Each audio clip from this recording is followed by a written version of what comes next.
بقلبي وجسدي وروحي سيدي رسول الله محمد ابن عبد الله الصادق الأمين وعلى آله وصحبه أجمعين. اللهم صل وسلم على سيدي وحبيبي وطبيب قلبي وجسدي وروحي سيدي رسول الله محمد ابن عبد الله الصادق الأمين وعلى آله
الله الصادق الأمين وعلى آله وصحبه أجمعين. اللهم صل وسلم على سيدي وحبيبي وطبيب قلبي وجسدي وروحي سيدي رسول الله محمد ابن عبد الله الصادق الأمين وعلى آله وصحبه أجمعين. إلى حضرة النبي المصطفى رسول الله صلى الله عليه وسلم شأن الله لهم الفاتحة. أعوذ بالله من الشيطان الرجيم. بسم الله الرحمن الرحيم. الحمد لله رب العالمين الرحمن الرحيم مالك يوم الدين. إياك نعبد وإياك نستعين. اهدنا الصراط المستقيم صراط الذين أنعمت عليهم غير المغضوب عليهم ولا الضالين. بسم الله الرحمن الرحيم. الحمد لله رب العالمين والصلاة والسلام على أبي القاسم الأمين وعلى آله وصحبه أجمعين. قال رب اشرح لي صدري ويسر لي أمري واحلل عقدة من لساني يفقه قولي. سبحانك لا علم لنا إلا ما علمتنا إنك أنت العليم الحكيم.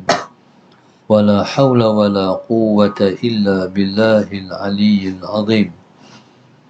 اللهم صل وسلم وبارك على سيدنا محمد الفاتح لما أغلق والخاتم لما سبق ناصر الحق بالحق والهادي إلى صراطك المستقيم صلى الله عليه وعلى آله وصحبه حق قدره ومقداره العظيم. أعوذ بالله من الشيطان الرجيم. بسم الله الرحمن الرحيم. بسم الله الرب العظيم والرسول الكريم والملائكة المقربين. الصلاة والسلام عليك يا سيدي يا رسول الله. خذ بيدي قلت حيلتي أدركني. لا إله إلا الله وحده لا شريك له. له الملك وله الحمد وهو على كل شيء قدير. Alhamdulillah, pada pagi ini sama-sama kita bersyukur pada Allah Subhanahu Wa Taala yang telah mengizinkan kita untuk bersama pada pagi ini dalam kuliah duha, kuliah kelas online. Mudah-mudahan Allah SWT selalu merahmati kita dan menjauhkan kita semua daripada kemurkaannya. Mari Pak.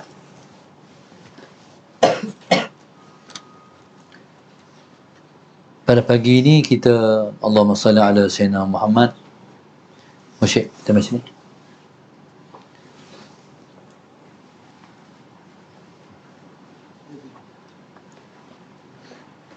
Pada pagi ini kita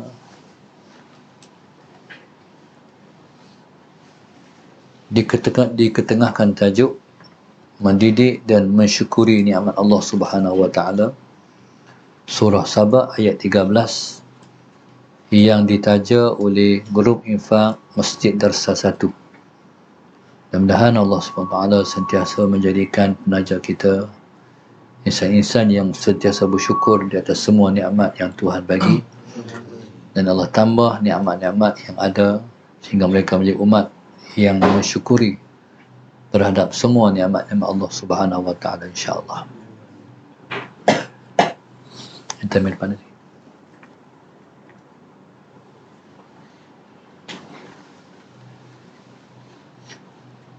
Muslimin dan muslimat yang dirahmati Allah sekalian, mendidik dan mensyukuri nikmat Allah Subhanahu Wa Taala.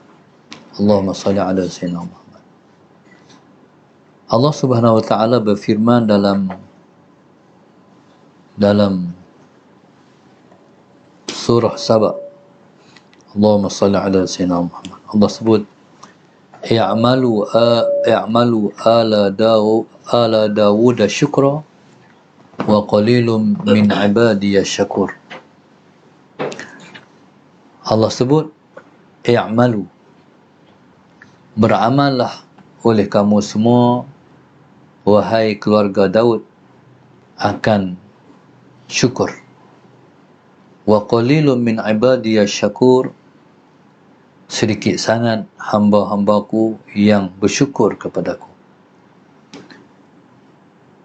Keluarga Nabi Allah Daud ialah keluarga yang Allah limpahkan dengan sebesar-besar nikmat. Nabi Allah Adam AS ialah Nabi yang mewarisi kerajaan. Bukan semua Nabi Allah bagi kepadanya kerajaan. Nabi Allah Daud, Allah bagi kepadanya kerajaan. Selepas daripada meninggalnya Talut, Raja Talut, maka kerajaan itu diwariskan kepada Nabi Allah Daud. Ketika mana bertembung di antara Talut dan Jalut, Allahumma salli ala Sayyidina Muhammad. Jalut raja kafir, Talut raja Islam. Ketika mana bertembung di antara dua raja ni, Nabi Allah Daud lah yang membunuh Raja Jalut. Waktu tu dia masih budak, tapi Allah tunjuk kepada manusia orang yang akan dipilih untuk memimpin manusia, iaitu Nabi Allah Daud AS. Nabi Allah Daud, dia pakai terbih. Tahu terbih? Plastik. Pakai terbih ya, kena kepala Raja Jalut, tumbang mati. Maka kalahlah Raja Jalut, maka menanglah Raja Islam, iaitu Raja Talut. Selepas itu, selepas beberapa lama pemerintahan Raja Talut, jadi kerajaan itu diwariskan kepada Nabi Allah Daud alaihissalam.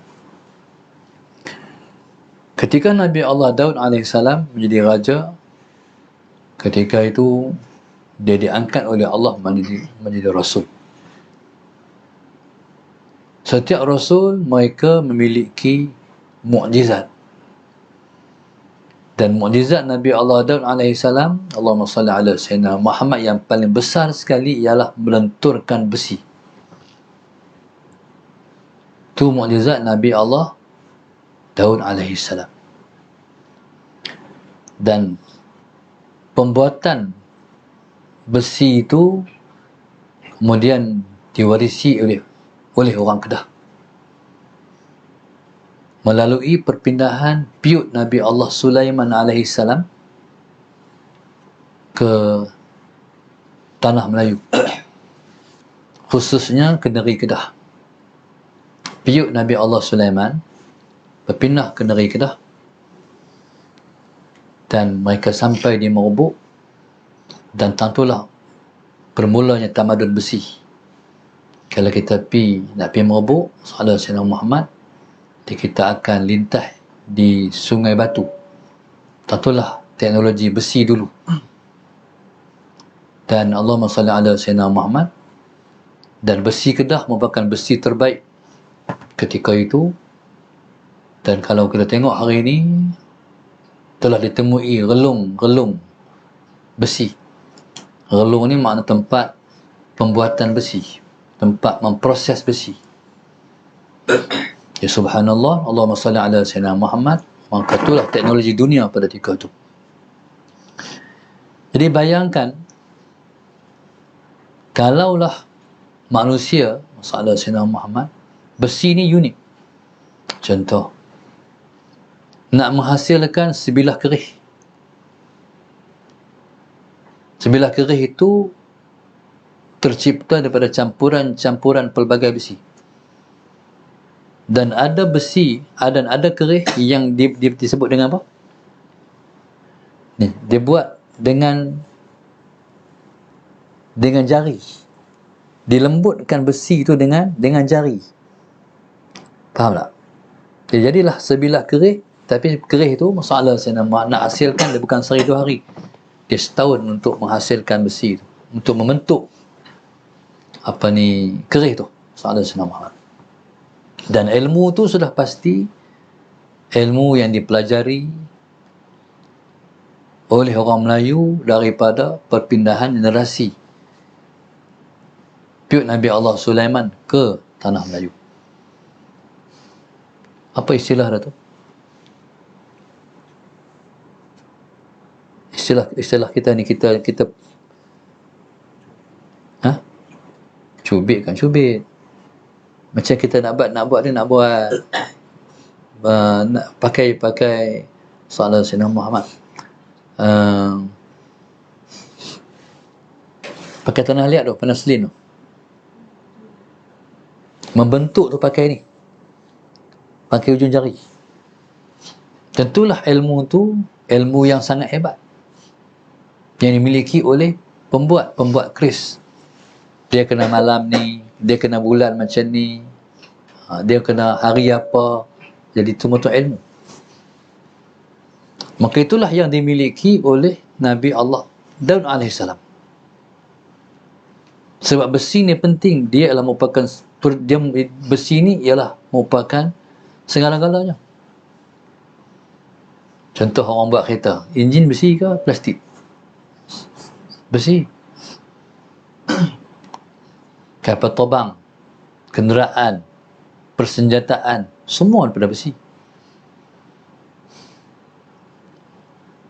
Seperti mana Allah sebut, wa alanna lahul hadid. Allah kata kami bagi Nabi Allah Daud ni teknologi pembuatan besi. Allahumma salli ala sayyidina Muhammad. Tu nikmat yang besar yang dimiliki oleh Nabi Allah Daud, memerintah, dan teknologi mereka hebat, merintah dunia. Dan mereka memiliki kekuatan daripada sumber besi. Ni dunia mereka. Sementara yang lebih besar daripada tu ialah Allah kurniakan kepada Nabi Allah Daud pemerintahan. Sallallahu alaihi Muhammad. Kerana pemerintahan itu diwariskan kepada anaknya Nabi Allah Sulaiman. Maka Nabi Allah Sulaiman alaihissalam mewarisi kehebatan ayahnya Nabi Allah Daud alaihissalam. Nabi Allah Daud mewariskan kerajaannya kepada Nabi Allah Sulaiman. Dan Nabi Allah Sulaiman menguasai dunia. Kalaupun hari ini ada orang merintah dunia tapi dia tak boleh cakap dengan binatang. Nabi Allah Daud boleh cakap dengan binatang, boleh dengar suara binatang. Sallallahu alaihi Muhammad. Contoh, ketika Nabi Allah Sulaiman alaihissalam nak lalu satu tempat dengan tenteranya. Ketika itu permaisuri semut memerintahkan Allahumma salli ala sayyidina Muhammad semua bala tenteranya untuk masuk dalam lubang,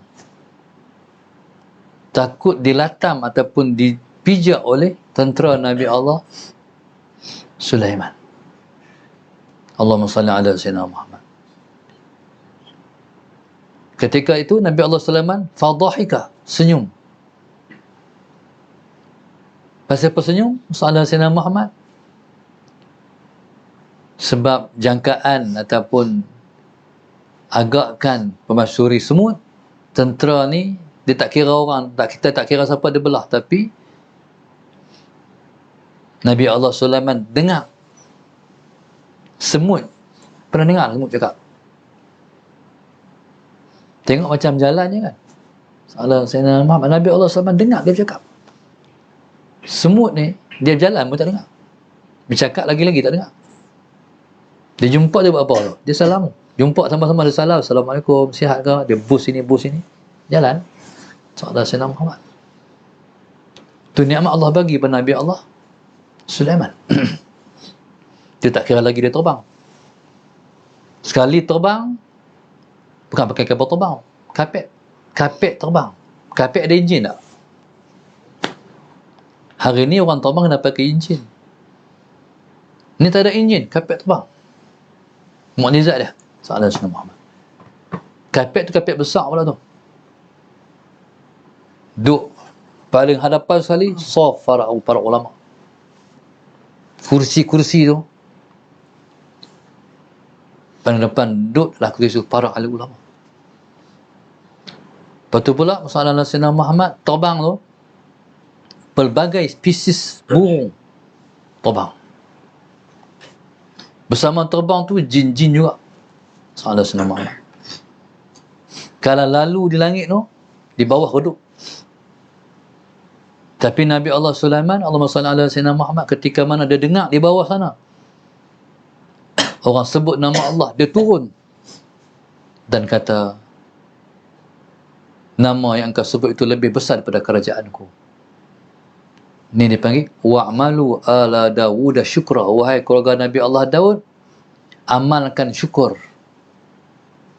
I'malu ala Dawud syukra.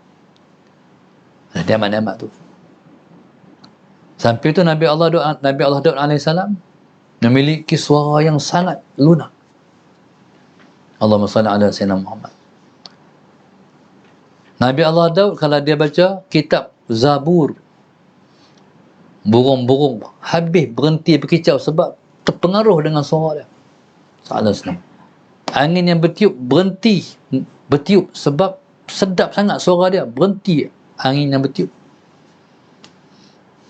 Allahumma salli ala sayyidina Muhammad. Tu Nabi Allah Daud alaihi salam. Jadi banyak sangatlah nikmat yang Tuhan bagi kat Nabi Allah Daud Sehingga Allah suruh kita tiru bagaimana Nabi Allah Daud alaihissalam yang memiliki nikmat yang banyak dan sangat bersyukur kepada Allah Subhanahu wa taala. Lepas Allah suruh keluarga Nabi Allah Daud bersyukur, Allah sebut wa qalilum min ibadiyasy syakur. Sedikit sangat hamba-Ku yang bersyukur kepadaku. Maknanya susah nak cari orang yang sangat bersyukur kepada Allah. Allahumma salli ala sayyidina Muhammad. Bagaimana kita nak menterjemahkan syukur ni? Syukur diterjemahkan dengan melakukan ibadat kepada Tuhan. Bila mana Allah Subhanahu wa taala mewajibkan sembahyang, maka lakukanlah sembahyang dalam bentuk yang paling baik. Semakin duit banyak, semakin harta banyak, semakin kuat ibadat. Itu makna bersyukur. Tapi yang ada hari ini, semakin harta banyak, semakin lupa kat Tuhan. Semakin tak rapat dengan masjid, semakin jauh daripada masjid. Semakin lemah ibadat. Itulah yang kata orang yang bersyukur ialah orang yang sentiasa menambahkan ibadatnya kepada Tuhan. Okay, cuba tanya orang hak kaya-kaya, makin tajuk tak? 5 waktu ada tak di masjid? Mayang tak berjemaah? Adakah pergi masjid lebih awal daripada orang lain? Cuba tanya orang yang ada duit. Sedekah banyak ke? Simpan banyak? Orang yang ada duit, orang yang berharta, sallallahu alaihi wasallam Muhammad, syukurnya ialah menginfakkan hartanya. Bahkan ibadat dia yang paling afdal sekali ialah sedekah. Orang miskin, tak apalah, ibadat dia ialah bayang tahajud, qiyamul lail, baca Quran. Sebab tak ada duit. Orang kaya, kalau dia buat macam orang miskin yang tak ada duit, dia masih lagi dikira tidak bersyukur. Dia kena buat keluar duit. Ala Sayyidina Muhammad. Dia kena buat keluar duit. Kalau dia berhenti makan di mana-mana restoran, tanda syukur dia belanja orang semua makan. Semua saya bayar. Kalau dia berhenti mana-mana warung, Ala Sayyidina Muhammad, dia tak bayar seorang, dia tak makan seorang. Dia kata, semua saya bayar. Dia perhabiskan duit dia untuk orang. Itu baru dia bersyukur. Allahumma salli ala Sayyidina Muhammad. Dia lalu tengok, Allahumma salli ala Sayyidina Muhammad, orang jual ikan. Dia kata, ni saya bagi RM500. Semua orang main lepas ni, semua tak payah bayar. Ada orang kaya macam tu? Ada tak? Ada. Tapi macam tak ada. An-nadiru kal ma'dum. Jarang itu macam tak ada. Banyak tak macam tu. Dia sayang duit. Dia menega. Nega ni dia kata, oi, 5 duit pun ada kira-kira. Sekupang pun ada kira-kira. Sekupang, masalah Sayyidina Muhammad, kalau 100 orang, dia kata, dia baca macam tu. Dia berkira. Allahumma salli ala Sayyidina Muhammad. Ada orang kaya macam tu. Ada satu orang kaya yang kami kenal. Orang masjid ni duk heran. Salah Sayyidina Muhammad. Sekali lepa kira hari Jumaat, ada duit 500. Siapa tu? Dia pun. Orang tak lah, boleh 500 tu dia. Orang lain boh RM5, biar banyak tu. Dia boleh 500. Tu baru betul. Dan selalu tanya kami, apa keperluan kami di sini? Dulu ni waktu kita mula-mula bertatih, Sayyidina Muhammad, kita buat rumah guru, buat asrama. Dia kata, Sayyidina Muhammad, apa lagi perlu? Dia hantar mai. Kalau kita dah ambil di kedai, Sayyidina Muhammad, dia kata, apa, saya ambil di kedai. Tu orang kaya sungguh. Sayyidina Muhammad. Waktu kita mula-mula nak buat masjid, dia main rumah. Main rumah tak masuk pun, dia kata, Ustaz, ni nak bagi kat Ustaz. Tolong Ustaz. Tolong orang kat saya. Saya tak pernah terima duit sebanyak tu. 100,000. 100,000 seketui. One beg. Berat pun kami rupanya 100,000. Jadi maknanya Salah Sayyidina Muhammad tu baru bersyukur. Kalau kaya duk impun duit, lepas tu duk kira penyata bulanan, tu miskin. Tu tak bersyukur. Hak inilah yang Tuhan kata, wa qalilum min ibadiy syakur. Sikit sangat hamba aku yang bersyukur pada aku. Kita nikmat Tuhan bagi banyak, lagi kena ibadat kuat. Rasulullah semayang sampai bengkak-bengkak kaki, diri begitu lama. Bila siang macam ni, Sayyidina Aisyah tengok kaki Nabi bengkak. Ya Allah Rasulullah, bengkak ke engkau Rasulullah. Engkau tu Rasulullah telah diampunkan dosa engkau yang terdahulu, telah diampunkan dosa engkau yang terkemudian. Takkan sampai tangan ni kot. Nabi kata, aku tak bolehkah jadi hamba yang bersyukur pada Allah? Maknanya Nabi menggandakan ibadahnya sebab bersyukur terhadap nikmat yang Tuhan bagi, yang Tuhan tak bagi ke orang lain, melainkan Allah bagi pada Rasulullah. Apa dia? Menjadi kekasih Allah. Ya subhanallah. Maka setiap orang yang Tuhan bagi nikmat, mensyukuri nikmat, menambahkan ibadah, maka dia sihat sampai ke hari tua. Contohnya, bila orang qamat, qad qamati salah tu, kita kena bangkitlah.